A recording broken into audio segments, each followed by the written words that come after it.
ಸಮಸ್ತ ಕನ್ನಡಿಗರಿಗೆ ನಮಸ್ತೆ ಮಾಡುತ್ತಿರುವ ನಾನು ನಿಮ್ಮ ಕಾನೂನು ಕನ್ನಡಿಗ ಸುಶಾಂತ್.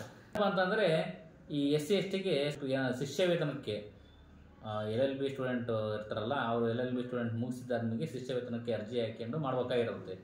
ಅಂದರೆ ಸ್ಟೈಫಂಡ್ ಅಂತ ಕರೀತಾರೆ. ಈ ಸ್ಟೈಫಂಡ್ಗೆ ಅಪ್ಲಿಕೇಶನ್ ಹಾಕೋಕ್ಕೆ ಅಲ್ಲೇ ಆಲ್ರೆಡಿ ಎಲ್ಲ ಮುಗಿದೋಗಿತ್ತು. 31 ಜುಲೈ ತಿಂಗಳಲ್ಲಿ ಮುಗಿದೋಗಿತ್ತು. ಆದರೆ ಈಗ ಮತ್ತೆ ಅದನ್ನ ಬಿಟ್ಟಿದ್ದಾರೆ. ಹಂಗೆ ಬಿಡಲಿಕ್ಕೆ ಕಾರಣ ಇದು, ಅದನ್ನ ಅವಕಾಶ ಮಾಡಿಕೊಟ್ಟಿದ್ದಾರೆ.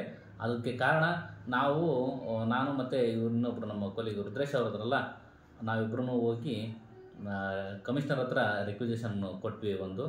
ನಮ್ಮದು 22ನೇ ತಾರೀಕು 8ನೇ ತಿಂಗಳಿಗೆ ನಮ್ಮದು ಎನ್ರೋಲ್ ಆಗೈತೆ. ಇದು ಹಂಗಾಗಿ ಹೈಕೋರ್ಟ್ನಲ್ಲಿ ಕೇಸ್ ಇರುತ್ತಲ್ಲ, ಕೇಸ್ನ ಗೆದ್ದು 125 ರೂಪಾಯಿಗೆ ಎನ್ರೋಲ್ಮೆಂಟ್ ಆಗಿ ಬಂದು ನಾವೇನು ಮಾಡಿದ್ವಿ, ಎನ್ರೋಲ್ ಆಗಿದ್ವಲ್ಲ, ಆ ಕಾರಣಕ್ಕೋಸ್ಕರ ಅದನ್ನೆಲ್ಲ ಸೈಟೇಷನ್ನು ಮತ್ತು ಕೋರ್ಟ್ನ ಆರ್ಡ್ರನ್ನ ಎಲ್ಲದನ್ನು ತಗೊಂಡು ಹೋಗಿ ಕಮಿಷನರ್ಗೆ ಕೊಟ್ಟು ಭೇಟಿಯಾಗಿ ಮಾತಾಡಿ ಬಂದ್ವಿ.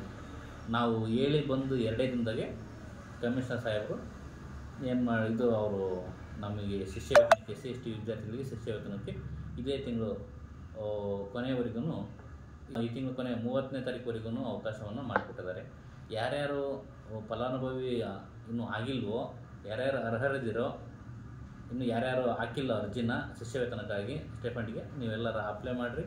ಹಾಗೆ ನಮ್ಮ ಧ್ವನಿಗೆ ಹೋಗೊಟ್ಟು ಇದನ್ನು 30ನೇ ತಾರೀಕುವರೆಗೂ ವಿಸ್ತರಣೆ ಮಾಡಿದಂತಹ ಸಮಾಜ ಕಲ್ಯಾಣ ಇಲಾಖೆಯ ಆಯುಕ್ತರಿಗೆ ನಮಸ್ಕಾರ ತಿಳಿಸ್ತೀನಿ.